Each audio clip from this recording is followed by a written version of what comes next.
परम संत सदगुरु कबीर साहब जी की वाणी है। कबीर साहब इस वाणी में हमें ये बताना चाहते हैं कि भाई अनगढ़िया देव जो कभी किसी का बनाया हुआ नहीं, कहते भाई ऐसे देव की पूजा कौन करेगा। बनाए हुए देव की पूजा तो हम सब करते हैं भाई। देवी देवता जैसे आज मंदिर बने हैं, देवी देवता पहले ऋषियों मुनियों ने साधन किया और उनकी आत्मा सिमट के ये 6 चक्कर पार करके जब 7वें में पहुंचे तो उन्होंने अपने अंदर 33 करोड़ देवी देवताओं का दर्शन किया। तो उन्होंने ये बताने के लिए बाहर उस मॉडल को बनाया कि भाई अपने अंदर ऐसा मंडल है और उसमें ऐसे ऐसे देव हैं। उन्होंने बताने के लिए वो बाहर बना दिया, लेकिन लोग जैसे जैसे समय बीतता गया उसको भूलते गए और उसी की पूजा में लग गए। लेकिन संत महात्मा कहते भाई अगर कोई परमात्मा का जीता जागता मंदिर है तो मानव शरीर है, जिसे उस प्रभु परमात्मा ने अपने रूप के ऊपर बनाया। जैसे दुनिया में जो जो भी चीज परमात्मा ने रचना किया है सब कुछ इस शरीर के अंदर रच के परमात्मा अंदर बैठा है और अपने अंदर आने का रास्ता तरीका भी इसी के अंदर रख के भेजा है। वही हमें कामिल मुर्शिद पूरा गुरु बताते हैं भाई किस तरह से हम इस 6 फीट के मंदिर में ये चलता फिरता हरि मंदिर में जाके उस प्रभु परमात्मा का दर्शन कर सकते हैं। तो कहते हैं भाई अंदर ही सब कुछ है, बाहर नकल है, आपके अंदर असल है। देखो हमने परसों भी सत्संग में बताया था कि भाई नामदेव जी हालांकि उन्होंने विट्ठल का 3 दफा दर्शन करते थे, लेकिन बाद में विट्ठल ही उन्हें गुरु के पास भेजे कि नामा तो गुरु के पास जा, गुरु के पास गए बगैर तेरा ब्रह्म दूर नहीं होगा, क्योंकि तू इतना ही समझता है कि परमात्मा खाली मंदिर में ही बैठा है, वो सर्वव्यापी है करके तेरा ब्रह्म दूर नहीं होगा, इसीलिए तू गुरु के पास जा। तो जब नामदेव यशोदा खेचर के पास जाते हैं और वो अंदर जाने का रास्ता तरीका समझाते हैं, नामदेव भी कमाई करके जब उनकी रूह अंदर जाती है वो महात्मा बन गए। देखो उत्तर इंडिया में चले गए और पंजाब में जाकर के उन्होंने अपना सत्संग अपना आश्रम बनाया घुमान में। आज भी वहां उनके समाधि मौजूद है। गुरु ग्रंथ साहब में नामदेव की वाणी बड़े प्रेम से लिया जाता है। वो संत महात्मा बन गए कैसे? विशोभा खेचर के शरण में जाके, अंदर में जाके। तो वही कबीर साहब भी कहते हैं कि वो परमात्मा जो सर्वव्यापी है, कण कण में है, सर्वव्यापी है। कहते हैं हर घट मेरे साइया सुनी सेज न कोई। कहते सब घट में वो परमात्मा मौजूद है। कहते हैं ऐसे परमात्मा की पूजा कौन करेगा। कहते हम तो अपने बनाए हुए देव की पूजा करते हैं भाई, हमें ईंट और पत्थर से दीवार चुन लेते हैं। अभी देखो हमारे महाराज जी बताते थे, क्योंकि बाबा सोमनाथ महाराज 33 साल प्राणायाम साधन किया, योगी थे। तो वो उत्तर इंडिया पूरा भ्रमण करते थे। तो प्रयाग मेला जो कुंभ मेला चलता है, जैसे प्रयाग में, उज्जैन में, हरिद्वार 3 जगह कुंभ मेला होता है और 4 साल के बाद एक जगह होता है। तो ऐसे फिर उस जगह में आने में उसको 12 साल हो जाता है। 4 साल में एक बार प्रयाग, एक बार हरिद्वार, एक बार उज्जैन कुंभ मेला होता है। तो उस समय दुनिया के सब साधु लोग वहां जमा होते हैं। हमारे भारत के सारे साधु लोग वहां आते हैं और विदेशों से भी आते हैं। तो वो लोग आपस में बात करते हैं कि भाई कैसे तुमने दुनिया को जगाया। जगाने का मतलब फंसाया। साधु लोग आपस में बात करते हैं। तो एक कहता है कि मैंने इस तरह से किया। कैसे? जैसे आते हैं साधु हमारे उत्तर इंडिया में, तो उनका अखाड़ा है। बनारस, काशी, प्रयाग, हरिद्वार, ऋषिकेश साधुओं का अखाड़ा है। तो वो कहते हैं कि हमने इस तरह से लोगों को जगाया। कैसे? तो वो एक साधु बताता है कि मैं एक गांव में गया और गांव में जो बीच में देवस्थान होता है जहां पे पेड़ लगे होते हैं, वहां पे उसके बैठने के लिए चारों तरफ घेरा भी बना होता है। तो वहां जाके अच्छी जगह देख के वो अपना आसन जमा लेते हैं, 7-8 दिन रहते हैं और गांव में जो मुखिया होता है उनसे आप प्रेम प्यार बढ़ाते हैं। तो धीरे धीरे क्या करते हैं, वो आने के समय एक मूर्ति भी लेके आते हैं, शिव का होवे, हनुमान का होवे, कोई भी हो, एक लेके आते हैं और उस मूर्ति को रात रात वहां जो 2-4 दिन बैठने के बाद में उसी पेड़ के थोड़ा दूर पे ऐसा खोद के गाड़ देते हैं 2 फीट अंदर में, और उसको लेवल करके उसी पे बैठते हैं 1 हफ्ता 10 दिन। तो जब घास उगाती है तब वहां से चले जाते हैं, तब तक वो गांव में मांग के सबसे परिचय करते हुए घूमते रहते हैं। जब घास उगाती है तो वहां से चले जाते हैं, फिर 4-6 महीना छोड़ के आते हैं, फिर उसी जगह बैठते हैं। तो उसी जगह बैठ के और रात को जब वहीं पे सोते हैं तो 2-3 दिन बीतने के बाद में एक दिन सवेरे उठ के प्रधान, जो गांव का प्रधान होता है, उसको कहते हैं कि महाराज आज मैं सोया था तो जो मूर्ति गाड़े, जैसे हनुमान की मूर्ति गाड़े हैं, तो कहते हैं हनुमान ने आज हमें दर्शन दिया। हम सोए थे रात को तो हनुमान जी हमारे ध्यान में आए और कहा कि मैं इस पेड़ के पास में हूं, मुझे खोद के निकालो। तो लोग क्या कहते हैं, चलो। प्रधान क्या करता है, 2-4 आदमी मजदूर को लेके, भाई रम्मा लेके आओ, फावड़ा लेके आओ, ये लेके आओ, चलो खोदेंगे। जब वहां आते हैं तो साधु कहते नहीं नहीं, महाराज ने कहा है पहले 2 कमरा बनाओ, मंदिर तैयार करके फिर निकालो। तो फिर क्या करते हैं लोग, चंदा निकालते हैं और वहां पे एक मंदिर और एक जो मंदिर का पुजारी उसके रहने के लिए एक कमरा इस तरह से बना देते हैं। और बनाने के बाद में जब वहां खुदाई होती है तो वहां पे मूर्ति मिलती है, क्योंकि वही रखे होते हैं और मूर्ति तो मिलती ही मिलती है। तो लोगों के अंदर ये भावना आ जाती है कि देखो कितना अच्छा महात्मा है। जब इनके ध्यान में देव आके बोला तो ये कुछ अच्छा महात्मा ये है, तो लोग उनको इज्जत देने लग जाते हैं और वहां उस गांव में वो अपना प्रभाव बना लेते हैं और इस तरह से उनका पेट का काम चलने लग जाता है। तो कुछ दिन वहां पे रह के फिर दूसरे गांव में जाते हैं और इसी तरह से कहते हैं भाई एक एक नया नया मंदिर और नया नया जगह बढ़ते ही जाता है। तो वही आप कहते हैं भाई ऋषियों मुनियों ने बताने के लिए बनाया मंदिर कि भाई ऐसे हमारे अंदर है वो मंडल, और वहां पे ऐसे ऐसे देव आपके अंदर हैं 6वें मंडल में, 6वें लोक में। आप अंदर जाके उनका दर्शन कर सकते हो। अब अंदर भजन सुमरन साधन करके, प्राणायाम साधन करके अंदर जावे कौन? फिर धीरे धीरे लोग उसी बाहरी जो उन्होंने मॉडल बनाया था और बताने के लिए देव रखा था, उन्होंने अंदर का देव देख के बनाया था और लोग बाहरी पूजा में लग जाते हैं। तो वही आप कहते हैं भाई जो परमात्मा सर्वव्यापी है वो कभी अवतार लेके आता नहीं, वो कहाँ है? अनामि में है और उसने ये सारी दुनिया बनाई है, वो कभी अवतार लेके आता नहीं। और उस देव की पूजा का इशारा कबीर साहब देते हैं जी।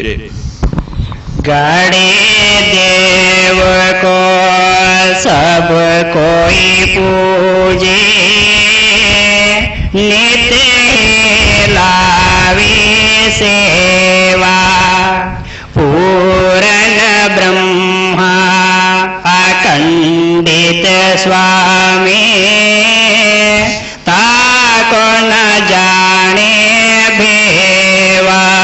तो कहते भाई जो पूर्ण ब्रह्म है, सर्वव्यापी है, कहते हैं कि उसके बारे में पता नहीं लोगों को।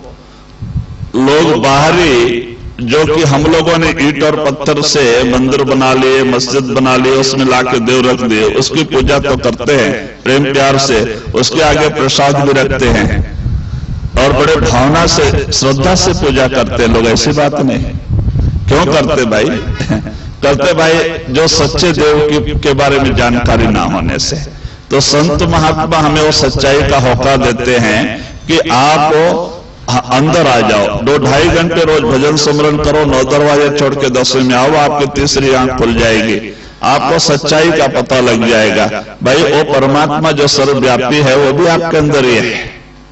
देखो मीराबाई 30 साल कृष्ण का आराधना किया, कोई कम नहीं किया, लेकिन जब रविदास मिले और उसने भजन सुमरन करके अंदर गई, मीरा मस्तानी दीवानी बन गई। गंगा स्नान के लिए जाके रविदास का सत्संग मिला तो मीरा छत्रानी होकर रविदास के शरण में चली गई। रविदास चमार थे, उनको अपना गुरु बनाया, लेकिन संत महात्मा थे। तो बाद में उनके बताए रास्ते पे सुर शब्द अभ्यास किया, मीरा की रूह अंदर गई। जब गुरु प्रकट हो गया तो मीरा मस्त हो गई। और मीरा ने अपने भजन में लिखा है, पायो जी मैंने नाम रतन धन पायो, वस्तु अमोलक दे मेरे सदगुरु कृपा कर अपनायो। और जगह कहती है कि मोहे लागी लटक गुरु चरणन की। मीरा दीवानी बन गई। भाई कैसे?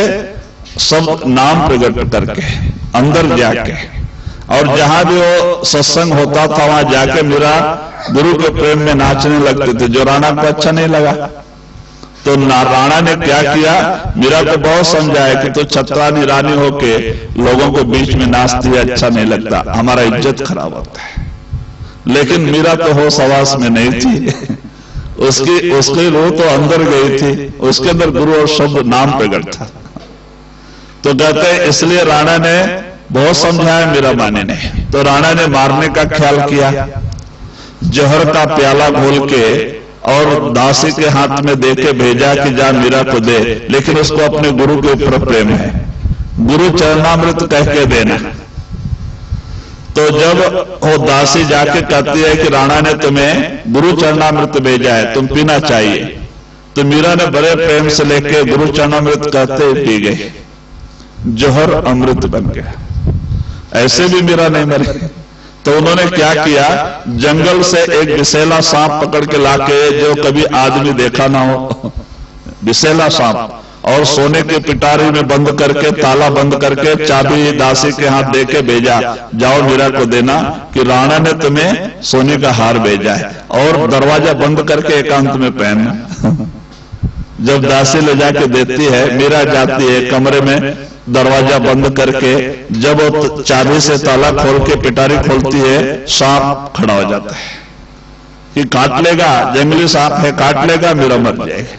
बहुत जहरीला सांप था। तो वो सांप खड़ा हो गया खाली पुकार के। तो मीरा ने बड़े प्रेम से पकड़ के उसको अपने गले में डाल लिया, क्योंकि हार है। राणा ने हार भेजा बोला तो गले में डाल लिया तो हार ही हो गया वो। क्यों भाई, जिसके अंदर गुरु प्रगट है, नाम प्रगट है। कहते जाको राखे साइया मार सके ना कोई। तो कहते भाई इस तरह से मीरा दीवानी बन गई। राजा पीपा, रानी मीराबाई रविदास के शिष्य थे।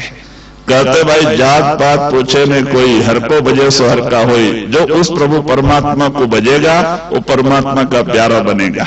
वहां जात पात का सवाल नहीं है, वहां तो प्रेम और प्यार भक्ति का मामला है। और प्रेम के बगैर भक्ति कोई काम की भक्ति नहीं, ऊपर ऊपर की भक्ति, चाहे जितना बरस भी करो कोई फायदा नहीं, जब तक कि हमारे घट में प्रेम और प्यार नहीं। तो इसीलिए महात्मा कहते हैं कि उस अनगढ़िया देव की मर्म कहते हैं जो सर्वव्यापी है, जिसने मां के गर्भ में भी हमारी रक्षा किया है। अब विचार करो, जब ये आत्मा मां के गर्भ में होता है, वहां कौन इसकी रक्षा करता है, कौन इसको खाना पीना देता है? वो परमात्मा, जो कभी अवतार लेके आया नहीं, जिसने सारी दुनिया बनाई है, वो अनगढ़िया देव 9 महीने मां के गर्भ में रक्षा करता है।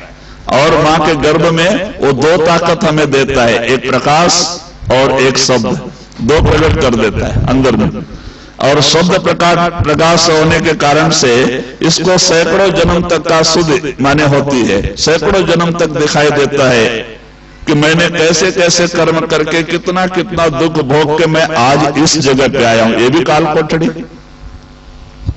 बड़ा दर्द होता है आत्मा को, पछतावा होता है, सैकड़ों जन्म दिखाई देता है उसको मां के गर्भ में। एक दो जन्म नहीं, सैकड़ों जन्म की कब्र होती है। इसीलिए जीव घबराता है, अरे मैं कितना कितना पाप करके कैसे कैसे शरीर में कितना कितना दुख भोग के यहां आया, और ये भी काल कोठड़ी। तो वो मालिक से प्रार्थना करता है, प्रभु परमात्मा हमें इस काल कोठड़ी से निकालो, तुम्हारे भजन बंदगी के अलावा और कुछ नहीं करेंगे और कुछ नहीं करेंगे, बार बार विनती करता है। और जब वो 9 महीना पूरा हो जाता है और जैसे ये बाहर गिरता है, माया बोल ब्रह्म का पर्दा डाल देती है, इसके सारे यादाश्त बोल जाते हैं। जो अंदर प्रकाश दिखाई देता था, शब्द सुनाई देता था, सब भूल जाता है। और इसीलिए वो आत्मा रोती है, बच्चा रोता है, मैं कहां आ गया, मैं कहां आ गया, मेरा अनुभव कहां चला गया। कहते जैसे जैसे दूध पीने लगा बोल ब्रह्म बढ़ते गया, खाना खाने लगा बोल ब्रह्म बढ़ते गया, फिर कुटुंब परिवार के लोग भी इसे बोल ब्रह्म में डाल दिए, तुम्हारा नाना है, तुम्हारी नानी है, तुम्हारा दादा। ये वो परमात्मा को जो जबान दे के आया था वो पूरा भूल ही गया। जो सेकंड सेकंड में कहता था तुम्हारे भजन बंदगी के अलावा और कुछ नहीं करूंगा, कुछ नहीं करूंगा, सब भूल गए। तो इसीलिए महात्मा के फिर से जागृत करते, देखो भाई मां के गर्भ में तुमने जबान दिया है प्रभु परमात्मा को, तुम्हारे भक्ति के अलावा और कुछ नहीं करेंगे, बाहर आओ तो सभी विसारा, बाहर आके तुमने सब भुला दिया। इसीलिए जब हम उस प्रभु परमात्मा को भूल गए, वो भी हमसे दूर हो गया। आज देखो हम तकलीफ उठाते हैं, मुसीबत उठाते हैं, हम उसी परमात्मा के बच्चे हैं। ये आत्मा परमात्मा का अंश है, लेकिन वो परमात्मा हमारी मदद नहीं करता है। क्यों? उसको भूल जाने से। अगर उसका याद बना रहे, वो परमात्मा हर समय हमारी मदद करे, हर जगह हमारी मदद करे, हम जो मांगे वो दे।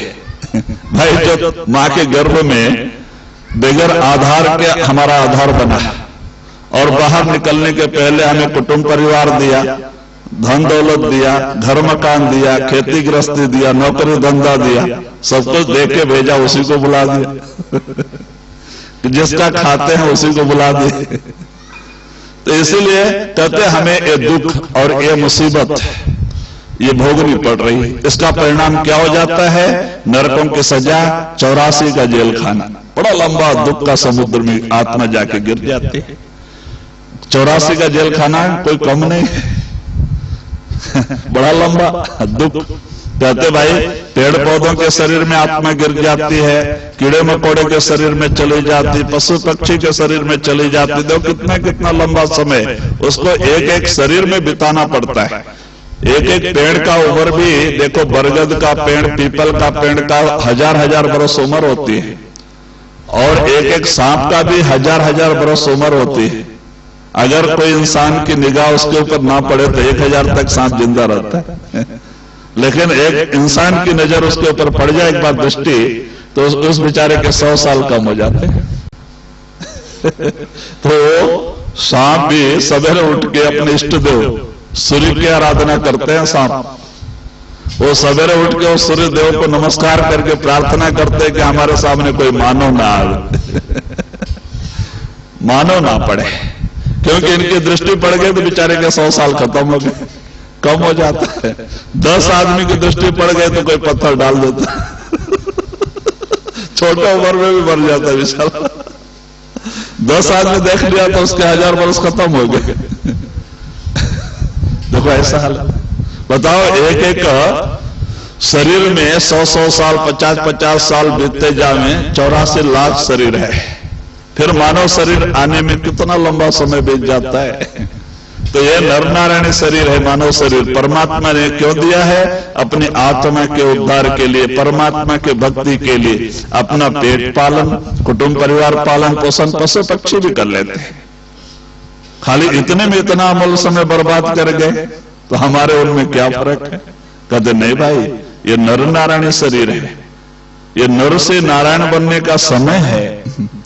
परमात्मा ने इसमें अपना सारा खजाना रख के आप खुद अंदर बैठा है, आप अंदर जाके उसको पा सकते हो।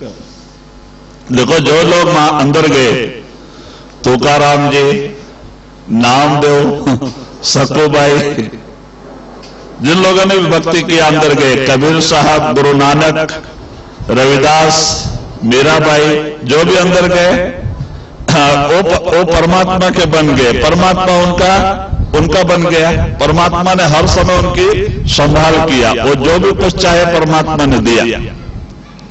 तो इसीलिए उसको भूल जाने से परमात्मा नाराज हो जाता है।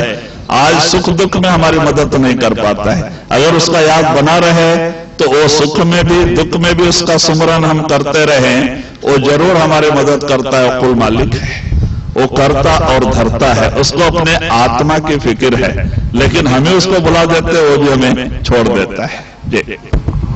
10 अवतार निरंजन कहिए, स्व अपना नहीं होई, ये तो अपने करनी भोगी, करता और ही कोई। तो वही कबीर साहब जी कहते, भाई जो 10 अवतार हो गए वो भी अपने अपने कर्मों के कारण से, क्योंकि जो शरीर में आएगा कर्म करेगा, उस कर्म को भोगने के लिए फिर इनको दुनिया में आनी पड़ती है।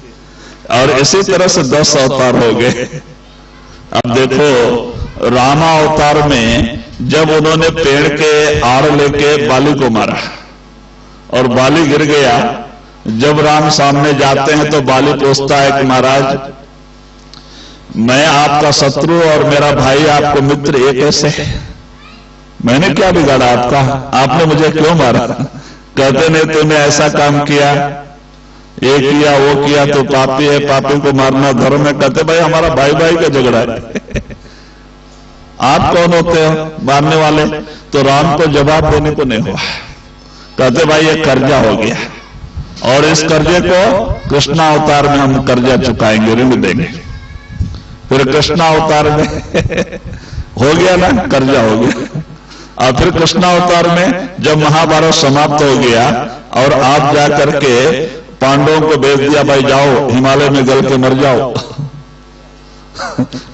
महाभारत हुआ राज्य के लिए, लेकिन राज्य किसी का नहीं हुआ, क्योंकि ये अवतार इसलिए हुआ था कृष्णा अवतार निरंजन का कि भाई द्वापर युग समाप्त और कलयुग आना था। और जो द्वापर युग में बड़े बड़े सूरवीर प्रतापी योद्धा थे, कहते हैं कि वो कलयुग में नहीं रह सकते थे और उनका नाश भी करना बहुत जरूरी था। और इसीलिए कृष्णा अवतार लेके आपको आना पड़ा और आपके आके अंदर अंदर ही महाभारत की योजना बनाई कृष्ण ने, अंदर अंदर, और अंदर अंदर बना के सबको लड़ाया।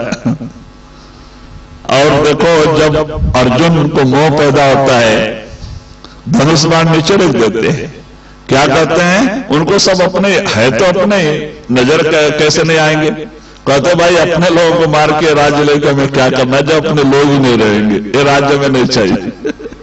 सच बात है, कोई गलत बात नहीं।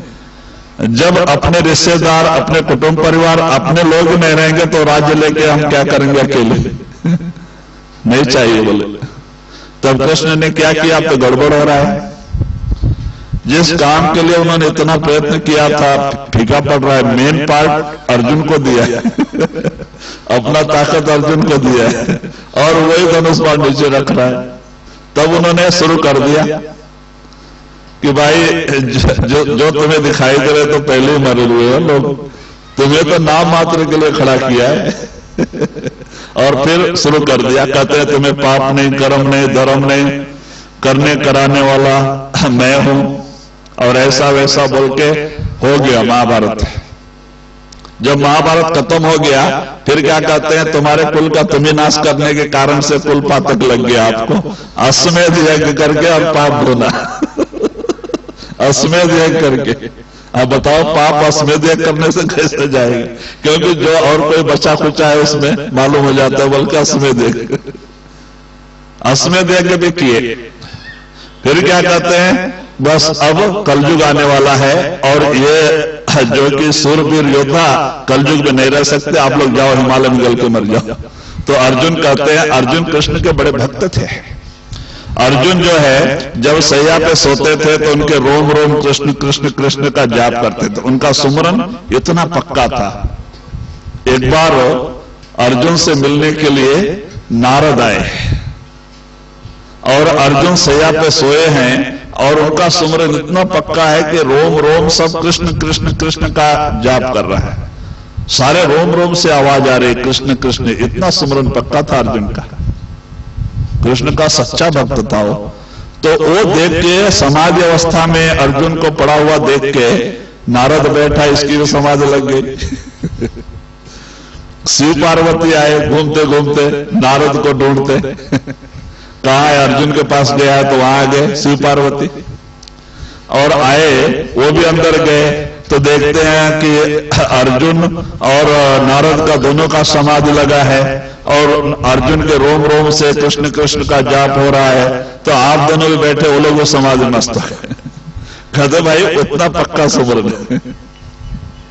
देखो सको भाई को जला देते हैं ना, तो फिर वो क्या कहते हैं, विष्णु लक्ष्मी को भेजते ना, जाओ उसका कोई हड्डी पड़ा हो मशान में से लेके आओ, उसको जिला के फिर जाएंगे। तो लक्ष्मी का परेशान हो गए, कहते महाराज मशान में तो कितनी हड्डियां पड़ी होती, कैसे पता लगे वो सकुबाई की हड्डी है। कहते उस हड्डी को लेके कान पे लगाओ, उसमें रंगा रंगा रंगा रंगा रंगा जाप होता होएगा, वही सकुबाई की हड्डी जमा करके लेके। अब लक्ष्मी गई, अब मशान में जहां जलाया गया था बची हुई हड्डियां उठा के कान में लगाते हैं, जो आवाज नहीं आती फेंक देते हैं, दूसरा उठाते हैं। कितना घंटे 2 घंटे में 2-4 हड्डी मिली। तो उसको लेके आई वो। तो फिर विष्णु ने जो सकुबाई बन के बैठे थे, उन्होंने वादा किया था तू जा दर्शन करके आ, तू आने तक तेरा काम मैं संभालूंगा, सकुबाई बने थे।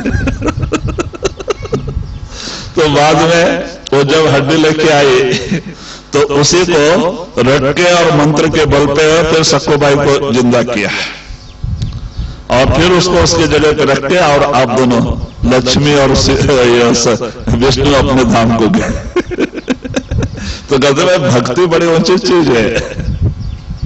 तो भक्त का रोम रोम सुमरन रूप हो जाता है, उसके रग रग में सुमरन रम जाता है, हड्डी हड्डी में भी सुमरन रम जाता है। अगर उसको जला दो तो राख में भी सुमरन का आवाज आता है। माने ऐसा सुमरन होए तो भक्त बनता हो। नहीं, कहते हैं छिन्न में चढ़े और छिन्न में उतरे होए, 8 पहर भी ना रहे प्रेम कहावे सोए।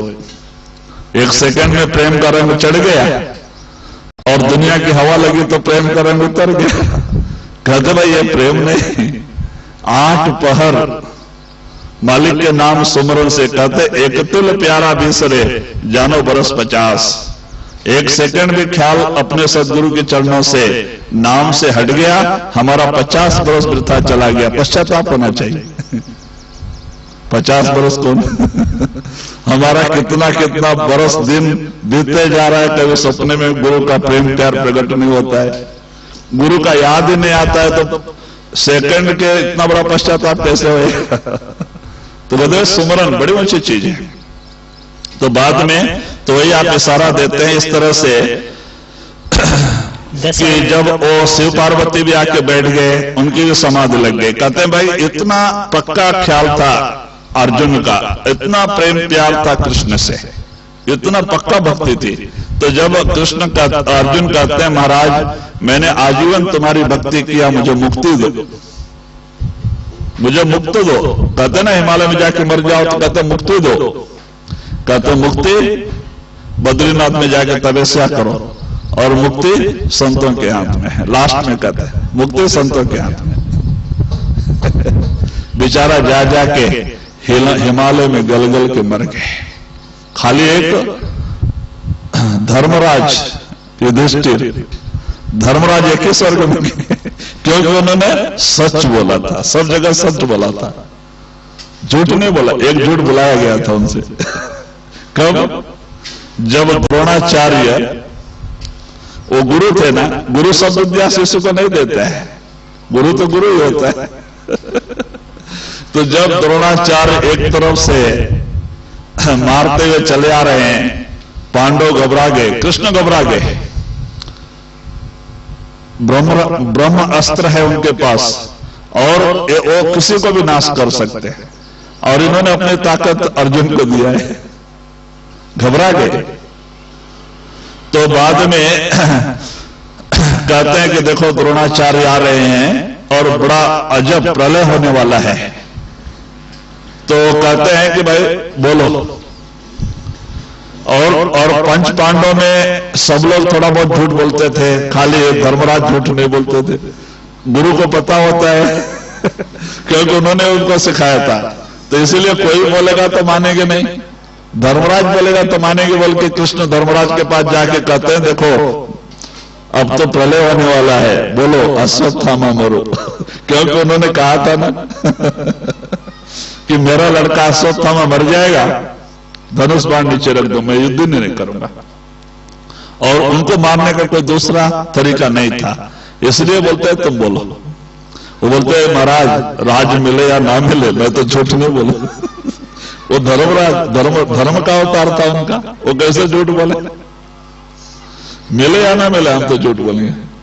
तो बाद में बड़ा गजब हो गया है। तो बाद में कहते हैं कि ये तो झूठ बोलेगा नहीं। फिर उनको भीम को बुलाते हैं और इनके ग्रुप में अश्वत्थामा नाम का एक हाथी था। कहते जाओ उसको मार दे। नहीं तो झूठ नहीं बोले।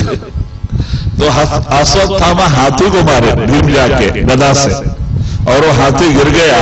तो कहते अब तो बोल अश्वत्थामा मरो नरो वा कुंजरो हो। नर न कह भाई कुंजर ही कह, ठीक है, लेकिन बोलो। बेचारे को बोलना ही पड़ा, देखता है हाथी मर गया। तो उन्होंने कहा अश्वत्थामा मरो नरो वा कुंजरो। नरो नर नहीं, कुंजर हाथी। इन्होंने शंख बजा दिया, वो किसी को सुनाई नहीं दिया, वो झूठ हो गया। इनकी जिंदगी में एक झूठ हो गया।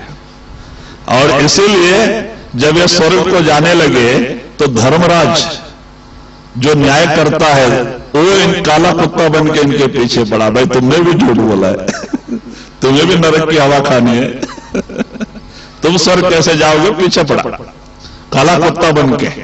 और जब ये स्वर्ग के दरवाजे पहुंचे तो वहां द्वारपाल कहते महाराज आपको तो छोड़ूंगा, कुत्ते को नहीं छोड़ूंगा। कहते ये मेरे साथ इतना दूर आया और उसको छोड़ के मैं अकेला स्वर्ग में जाना ये बात अच्छी नहीं, उसको भी लो। कहते नहीं, अगर आप उसको लेते हो तो आपको भी नरक में लेके जाएगा, नरक में जाना पड़ेगा। तो कहते हैं नरक में जाना मंजूर है लेकिन उसको छोड़ना मंजूर नहीं। तो वो काला कुत्ता ही उनको नरक में लेके जाता है, क्योंकि वो धर्मराज था, वो लेके जाता है नरक तक। देखो इनको नरक का मुंह देखना ही पड़ा लास्ट को, एक झूठ बोलने से। एक झूठ बोलने से। तो इसीलिए कबीर साहब कहते हैं ना, साच बराबर तप नहीं और झूठ बराबर पाप, जाके हृदय साच है ता हृदय प्रभु आप। जिसके अंदर साच है वहां परमात्मा का वास है, और जहां झूठ है कहते हैं झूठ से बड़ा कोई पाप नहीं और सत्य से बड़ा कोई तपस्या नहीं। और इसीलिए गुरु भक्ति थोड़ा कठिन होता है। कबीर साहब कहते हैं ना, गुरु भक्ति अति कठिन है जो खाड़े की धार, तलवार की धार जैसा, बिना साच पहुंचे नहीं महा कठिन व्यवहार। कहते एक सत्य के बगैर गुरु भक्ति में हम कामयाब नहीं हो पाते। हम झूठ बोल के कभी अंदर नहीं जा सकते, यही फर्क है। इसीलिए हमारा भक्ति आगे बढ़ नहीं पाती कि हम झूठ को नहीं छोड़ते। जब तक सच रूप नहीं होंगे, हमारा आचार विचार व्यवहार सच रूप नहीं होगा, तब तक हमारी रूहानी सफर स्टार्ट नहीं हो सकता, हमारी गुरु भक्ति सफल नहीं होगी। इसीलिए तो कहते हैं भाई गुरु भक्ति अति कठिन है जो खाड़े की धार, तलवार की धार जैसा, बिना साच पहुंचे नहीं महा कठिन व्यवहार। बगैर सत्य के वहां पहुंचा नहीं जा सकता। क्योंकि देखो हम जो वहां पहुंचा है उसको क्या कहते हैं? सदगुरु। और जो वहां बैठा है उसको क्या कहते हैं? सत्पुरुष। और जो वहां से शब्द सत्पुरुष के अंदर से निकल के जो शब्द आया है उसको क्या कहते हैं? उसको भी सतनाम कहते हैं, वही सतनाम है। और जो वहां उस नाम से मिला है उसको सतगुरु कहते हैं। और वो शब्द से, सतनाम और शब्द से जोड़ देने से हमारा भी नाम सत्संगी पड़ गया। अब तो सत्य का आचरण करना ही पड़ेगा, सत्य के बगैर आपका काम बनने वाला नहीं। अगर नरकों में जाना है, झूठ बोले, यमदूत डंडे मार मार के खींच के लेके जाएंगे। झूठ से बड़ा कोई पाप नहीं और सत्य से बड़ा कोई तपस्या नहीं। इसीलिए कठिन है गुरु भक्ति, कि बगैर सच के हम अंदर जा नहीं सकते, दरवाजा नहीं खुलेगा। इसीलिए थोड़ा कठिन होता है भाई। इसलिए हमें आचार विचार व्यवहार बदलना पड़ेगा, बदलना पड़ता है, नहीं तो काम नहीं बनेगा। इसीलिए वही आप इशारा देते हैं कि देखो, एक झूठ बोलने के कारण से धर्मराज को भी, युधिष्ठिर को भी नरक की हवा खानी पड़ी, नरकों में जाना ही पड़ा। जाके फिर स्वर्ग में गए, वहां उनकी एक उंगली गल गई, एक उंगली गल गई एक झूठ बोलने से। बहुत कठिन है जी। ब्रह्मा विष्णु महेश्वर कहिए, इन सिर लागे काई, इन भरोसे मत कोई रहियो, इन मुक्ति न पाई। तो वही आप कबीर साहब जी कहते हैं, ब्रह्मा विष्णु महेश्वर कहिए, इन सर लागे काई। ये भी कर्म के अंडर में है, ये कर्म से रहित तो नहीं, इनको भी ड्यूटी है। ड्यूटी कर्म करना ही पड़ता है। ड्यूटी क्या? अब ब्रह्मा को पैदा करने का, विष्णु को पालन करने का, शिव को मारने का, जो पैदा हुआ उसे मारने का शिव को। अब देखो, हमारे हृदय स्थान में शिव पार्वती का वास है, और श्वास जो है, जो यहां से आता है, वो श्वास जो है हृदय स्थान से आके उसका कनेक्शन है ऊपर तक, हृदय स्थान से ही आता है। और श्वास के भंडार के मालिक शिव हैं, वो बंद कर दिए जय सिया राम। श्वास को अंदर का अंदर ही रोक दिया तो जय सिया राम।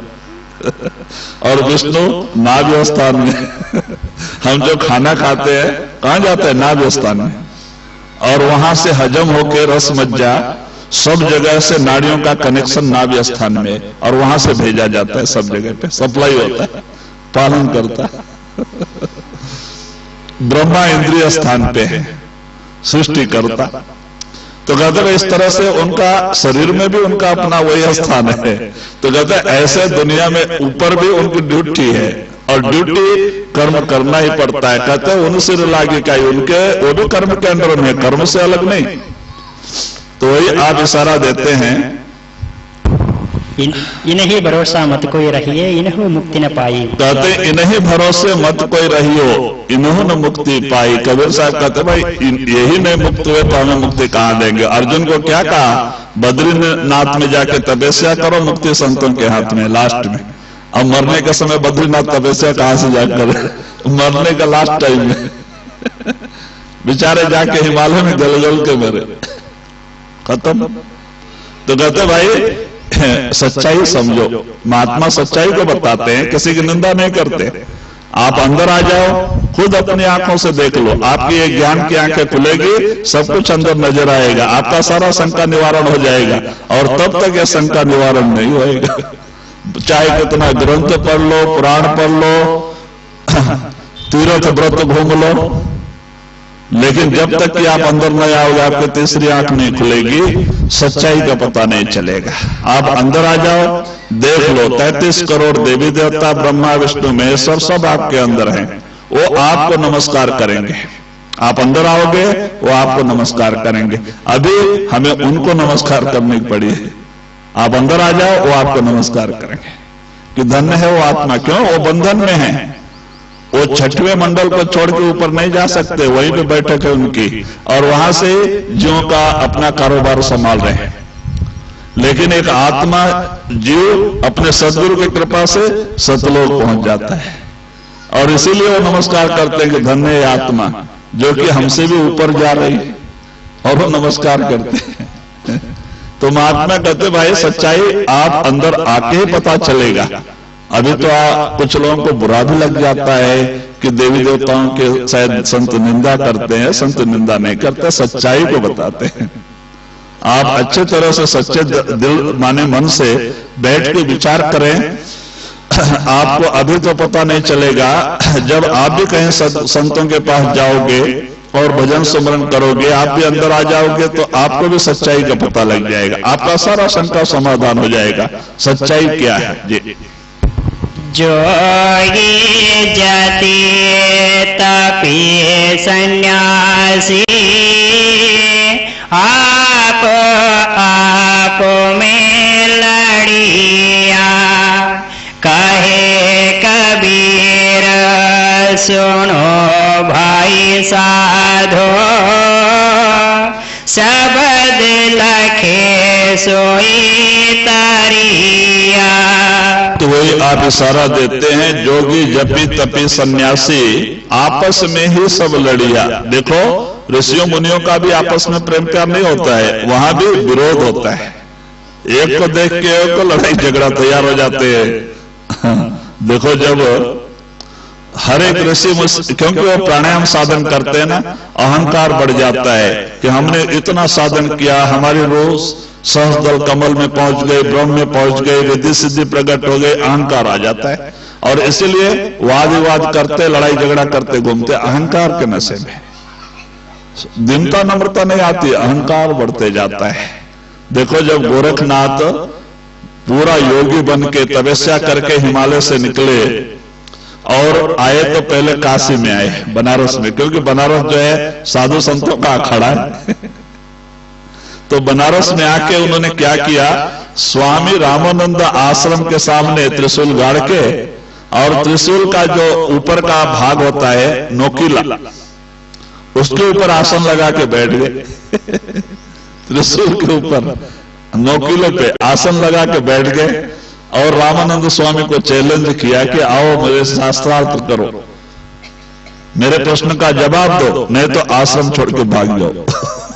क्यों? अहंकारी है ना भाई। अब वो बेचारा अपने आप पड़ा हुआ है, उसके पास जाके लड़ाई झगड़ा करने की क्या जरूरत? अहंकार, साधन का अहंकार।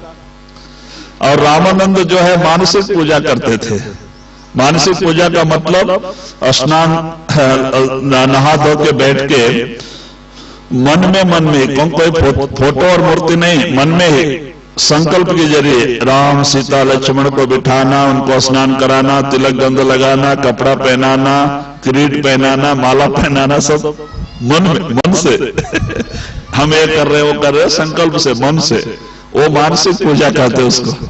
और रामानंद मानसिक पूजा करते थे लेकिन सच्ची, तो उनकी भी रूह सहस्त्र कमल पहुंची हुई थी, वो भी रिद्धि सिद्धि थी उनके पास, लेकिन ये ब्रह्म में पहुंचा हुआ था। इनका स्टेज ज्यादा था गोरखनाथ का, ये योगेश्वर था, और उनका जो है सहस्त्र कमल तक की पहुंच थी। इष्ट देव की पूजा करके घबरा गए, तो उन्होंने अपने शिष्यों से कहा भाई क्यों लड़ाई झगड़ा करना, योगी है, कहीं श्राप दे देगा। चलो ये आश्रम नहीं और आश्रम सही, गट्टर बांधो चले जाएंगे। ब्राह्मण थे वो, लड़ाई झगड़ा नहीं करना चाहते थे, बोले चलो दूसरी जगह चले जाएंगे। गट्टर बिट्टर बांध रहे थे तो कोई शिष्य भाग के जाके कबीर साहब को सूचना दिया। कबीर साहब तो गृहस्थ आश्रम में थे और कपड़ा बुन करके बेच के अपना गुजारा करते थे। तो कहते हैं कि महाराज गुरुदेव आश्रम छोड़ के जा रहे हैं, क्योंकि उन्होंने भी रामानंद को ही गुरु बनाया था लोगों को बताने के लिए। तो कबीर साहब को बड़ा बुरा लगा, उन्होंने संदेश भिजवा दिया कि महाराज को कहो जाना नहीं, मैं आता हूं उससे वाद विवाद करने को, मैं आता हूं। कबीर साहब की छोटी उम्र थी और आप आए धागे का एक मुंडा लेके, देखा ये बड़े गुस्से में था, अभी श्राप देने वाला था। काफी समय हो गया कोई आया नहीं, श्राप देने वाला ही था। इतने में कबीर साहब आके नमस्कार किए, बोलता अरे तू कौन है? तो उन्होंने क्या किया, अपना धागे का जो हुंडा था, बंडल उसको ऊपर फेंक दिया, उनसे 10 गुना ऊपर फेंक दिया और उसके ऊपर जाके बैठ गए। ये तो आधार के ऊपर बैठा है, इसको तो जमीन से लगा हुआ लोखंड का आधार है और उनको बगैर आधार का वो धागे का बंडल के ऊपर जाके ऊपर बैठ गए। कहते भाई पूछो, दोनों का चर्चा चालू हो गया, शास्त्रार्थ 8 दिन चला। वो भी कोई कम नहीं था, वो पूछते गया जवाब देते गए, वो पूछते गया जवाब देते गए, 8 दिन चला और बाद में वो हार गया। तो कहता आप सिद्धि में, तो सिद्धि में मैं गुप्त होता हूं, मुझे पकड़ो। तो वो सिद्धि में क्या किया, गोरखनाथ जी, वो कमंडल में पानी था ना, वो कमंडल में पानी बन गए। क्योंकि जो योगी लोग हैं, अब देखो सहस्त्र कमल में भी जाओ, रिद्धि सिद्धि प्रकट होगी, 5 तत्व से अलग नहीं हो सकते। रिद्धि सिद्धि 5 तत्व के अंदर ही रिद्धि सिद्धि चलती है, बाहर नहीं। सिद्धि उतना ही 5 तत्व के अंदर ही। तो देखो सहस्त्र कमल में सूक्ष्म शरीर है और ब्रह्म में कारण शरीर है, और जहां तक शरीर है वहां तक मुक्ति नहीं। तो ये तत्व से अलग नहीं हुआ। तो पानी में पानी बन गया कमंडल में। कहता है मैं कहा हूं, मुझे पकड़ो। अब कबीर साहब संत महात्मा उन्होंने कहा 5 बर्तन लेके आओ, छोटा छोटा कटोरी, 5 कटोरी मंगाया और वो जो पानी था उसको 5 भाग कर दिया, 5 में उड़ेल दिया। अब इसके 5 भाग हो गए, कैसे आए बेचारा। बोले अरे तो पकड़ लिया। तो कहता महाराज एक ही में डालो, कमंडल में डालो, मैं बाहर आता हूं। फिर कमंडल में डाले तो बाहर आए। तब वो नमस्कार करके चला गया। तो वो वाद विवाद में ही पूछा था कि तुम्हारा कौन सा देश है, तुम कहां से आए हो। तो उन्होंने उसको ही कहा था अवधूत बेगम देश हमारा। कबीर साहब ने उसको क्या जवाब दिया था, ये अवधूत बेगम देश हमारा, हमारा देश बेगम, जहां गम नहीं, जहां ना सूरज चांद सितारे, कहते ना ब्रह्मा विष्णु महेश्वर, ना 33 करोड़ देवी देवता, ना काल और महाकाल, कहते इन सब से अलग मेरा देश है। कहते बिन बादल जहां बिजली चमके और बिन सूरज उजियारा, बगैर बादल के हमेशा अमृत बरसात होते रहती, अमृत की बरसात, और बगैर सूरज का वहां उजाला भरा होता है। अवधू ऐसा देश हमारा, वो देश ऐसा है। बड़ा अच्छा उन्होंने जवाब दिया है और उसका एक ग्रंथ हो गया। तो कहते इस तरह से फिर वो नमस्कार करके कबीर को वहां से चला गया। फिर कभी भी लौट के काशी में नहीं आया गुरु गोरखनाथ। हालांकि वो कबीर साहब के शरण में जाता, उद्धार भी हो जाता, अहंकार जाने नहीं देते। जो महात्मा बन गए फिर शिष्य बनना नहीं चाहते। तो कहते हैं इस तरह से अहंकार या जो वाद विवाद कराता है, लड़ाई झगड़ा कराता है, तो कहते हैं इस तरह से कबीर साहब कहते हैं ऋषि मुनि भी योगी भी लड़ाई झगड़े में उनका समय गया, वह अहंकार आ जाता है।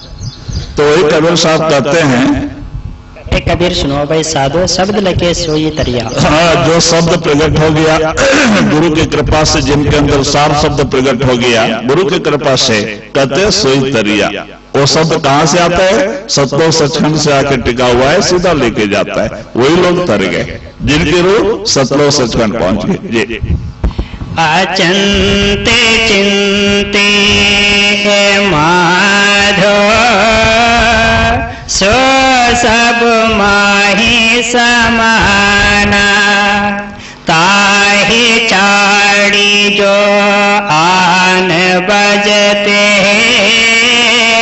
तो सब भ्रमी बुलाना।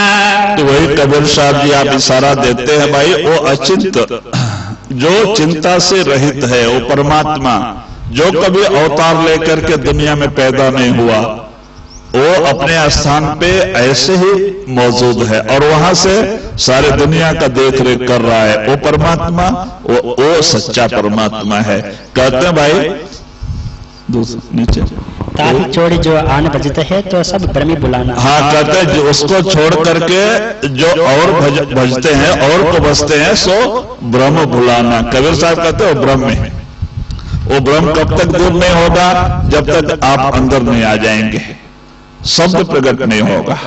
कहते हैं शब्द प्रकट हुए सो तरिया, जिसको सार शब्द प्रकट हो गया सो तर गया। अनहद शब्द से नहीं, अनहद तो ऋषि मुनि को प्रकट हो जाता है, योगियों के अंदर भी अनहद शब्द प्रकट हो जाता है।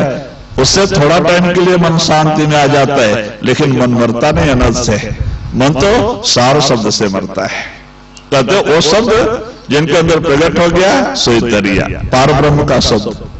और वहां संतों की कृपा के बगैर हम जा भी नहीं सकते। जी इसे कहे मैं ध्यान न जानो, दुर्लभ निज पद मोहि।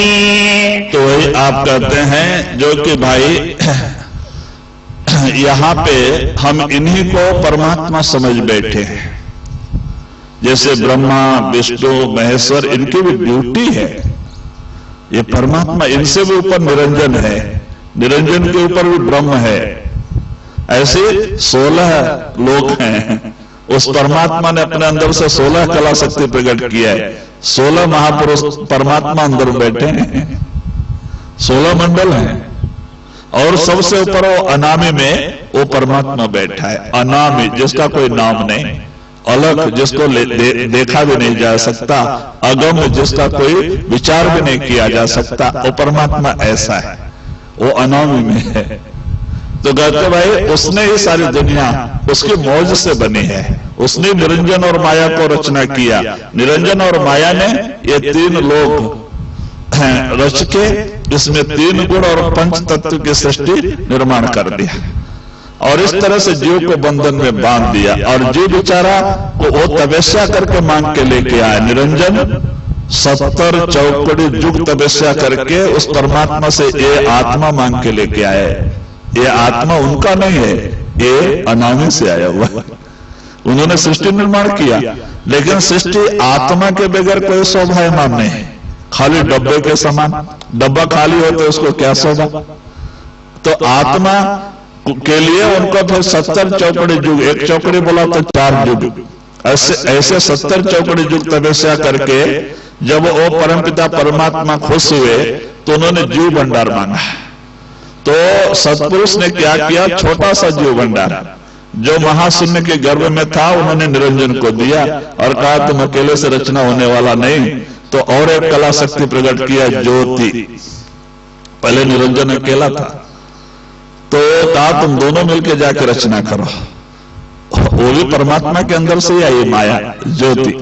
तो वो ज्योत और निरंजन वो दोनों मिलकर जीव भंडार लेके नीचे उतरे और रचना करना था।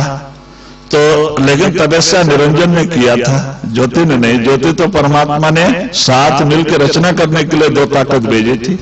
तो बाद में निरंजन ने सारा प्लानिंग ज्योति को बताया अपने स्थान पे आके कि तू इस तरह से रचना कर, लेकिन मेरा भेद तो किसी को बताना नहीं, मेरा भेद तो किसी को बताना नहीं। और आप सब प्लानिंग बता के ज्योति को, ज्योति का मतलब माया, आदि शक्ति माया, उसी को ज्योति कहते हैं अंदर में। तो दोनों इस तरह से उसको प्लानिंग बता के आप जाके श्वेत शून्य में भजन बैठ गया, निरंजन जाके भजन बैठ गया। और ज्योति ने क्या किया? और जीव भंडार लेके वहां से नीचे उतरे, सहस्त्र कमल से नीचे उतर के झंझरी द्वीप में बैठ के रचना स्टार्ट किया। तो पहले ज्योति ने इन जीव भंडार में से 3 अंडा तैयार किया और 3 अंडे से 3 को निकाला, रजो तमो सत्तो, ब्रह्मा विष्णु महेश्वर। रचना माया ने किया। पहले 3 अंडे से 3 को निकाला, ब्रह्मा विष्णु महेश्वर को पहले माया ने बनाया। अब ये 3 और माया 4 हो गए। अब इन चारों ने मिलकर 84 लाख शरीर की रचना कर दिया, जिसमें 30 लाख प्रकार के पेड़ पौधे शिव ने बनाए, 27 लाख प्रकार के कीड़े मकोड़े विष्णु ने बनाए, और 14 लाख प्रकार के पक्षी, 9 लाख प्रकार के पानी में रहने वाले जीव, ये 2 माया ने बनाए आज सकते, और 4 लाख प्रकार के पिंड से पैदा होने वाले 9 महीना में ये ब्रह्मा ने बनाए। इस तरह से 84 लाख खान शरीर तैयार हो गए। अब उस माया ने क्या किया, इन तीनों को ड्यूटी दिया। माया ने पैदा किया तीनों को और तीनों को ड्यूटी दिया, विष्णु को पालन करने का, शिव को संहार करने का, जो मरता है तो ब्रह्मा को फिर पैदा करने का। अब देखो, जो हम कर्म करते हैं उसी कर्म के अनुसार ब्रह्मा विधि बना देता है, उसमें घटा बढ़ा नहीं सकता है। हम जो भी कुछ कर्म करते हैं उसी कर्म के अनुसार ही ब्रह्मा विधि बना सकता है, अपनी मर्जी से कुछ घटा बढ़ा नहीं सकता है उतने में। भाई वो ड्यूटी है उनकी, उतना है, आगे बढ़ा घटा नहीं सकता है। लेकिन कहते हैं संत कर्म की रेख पे संत मारे मेघ, कर्मों को भी संत चेंज कर देते हैं। है भी ऐसा। एक अज्ञानी जीव जो संतों की शरण में चला जाता है और प्रेम प्यार से भजन सुमरन करता है, कितने जन्मों के कर्म काट देते हैं संत अपनी दया से, और जल्दी मन की सफाई हो जाती है, रूह अंदर आने लग जाती है। नहीं तो हम कितना बरस, हजारों बरस प्राणायाम साधन तपस्या करें तो भी कर्म काटना मुश्किल है। तो कहते इसीलिए कर्म की रेख पे संत मारे मेघ, संतों का अधिकार है, क्योंकि वो नामदान देने के समय जीवों को अपना बना लेते हैं, उनका अधिकार चलता है। फिर और इनका अधिकार नहीं है। काल कंपाउंड से वो आत्मा अलग हो गई है, उनका डिपार्टमेंट चेंज हो गया, गुरु डिपार्टमेंट हो गया है। लेने के लिए लास्ट मरने के समय लेने के लिए गुरु आता है, यमदूत नहीं आने देता है। भाई जब मरने के समय यमदूत ही आना होता तो गुरु के पास जाने की क्या जरूरत है? लेने के लिए गुरु अब खुद आ पाता है, तो इसीलिए उनका डिपार्टमेंट चेंज हो गया। अब और उस डिपार्ट से हमें क्या लेना देना? कहते भाई संतों के से लेना देना और संतों से व्यापार। कहते हमारा व्यापार, हमारा लेना देना संतों से। तो कहते भाई इसलिए जब से हम गुरु के पास जाते हैं क्या चाहिए, हमारा सब कुछ गुरु, नाम का रूप होके हम दुनिया का कारोबार करें, हमारी जवाबदारी गुरु के हाथ में है। कहते भाई उसके हाथ में है, और वो जो करे सो होए, वो जो करेगा वो होगा। तो इसीलिए कहते भाई उसका दिया हुआ सुमरन करते हुए आप चलते जाओ, चलते जाओ, जो होनी है वो अटल है, और इससे आपके अंदर बड़ा परिवर्तन लाएगा। आपके भाग्य को भी संत बदल देते हैं। तो इसीलिए जो जल्दी चढ़ाई कर जाता है, अंदर आ जाता है, उसकी तीसरी आंख खुल जाती है। जो ऋषियों मुनियों को इतना 60-60 हजार वर्ष तपस्या करके भी ऋषि मुनि 6वें 7वें मंडल तक पहुंचे, आज गुरु के कृपा से एक शिष्य प्रेम प्यार लेके अगर पाग लेके भजन अभ्यास करे तो जल्दी ही अंदर आ जाता है, जल्दी ही कामयाब हो जाता है। कितनी बड़ी दया संत करते हैं। तो भाई इसीलिए आप इशारा देते हैं, इसका है मैं ध्यान न जानो, दुर्लभ निज पदे मोहि। तो वही आप कहते हैं भाई इस जो है शिव भी बहुत कोशिश किया उस प्रभु परमात्मा को समझने के लिए ध्यान बैठ के, लेकिन वो उनको भी वो अनुभव नहीं हो पाया। तो कहते भाई उस मालिक से मिलना बड़ा दुर्लभ है। बगैर संतों के वसीलों से ये आत्मा वहां पहुंच नहीं पाती है। ब्रह्मा आज भी ध्यान में ही बैठे हैं, लेकिन उसका लेस अंश मात्र भी अभी तक पता नहीं है किसी को। कहते हुए बड़ा कठिन है जी।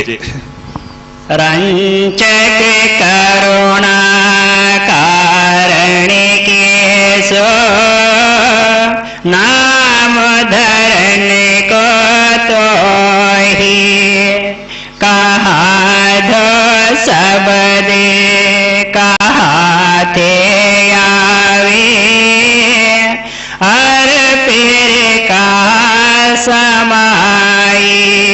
तो वही कबीर साहब जी कहते हैं भाई इस तरह से वो परमात्मा का नाम दयाल करुणा में कहते हैं ना, राधा स्वामी दयाल की दया कहते हैं, वो दयाल है, उसका नाम दयाल है।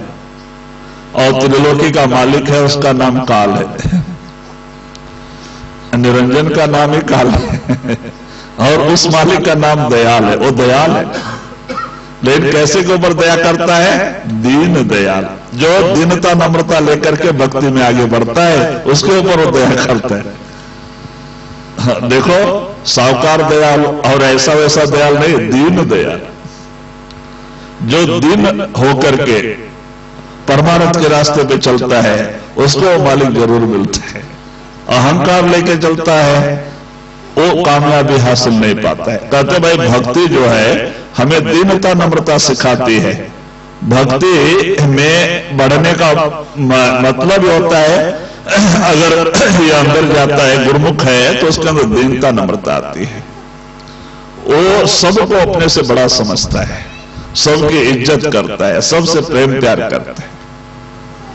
कहते हैं कि सबसे छोटा से छोटा बन के रहता है। संतों की यही विशेषता है।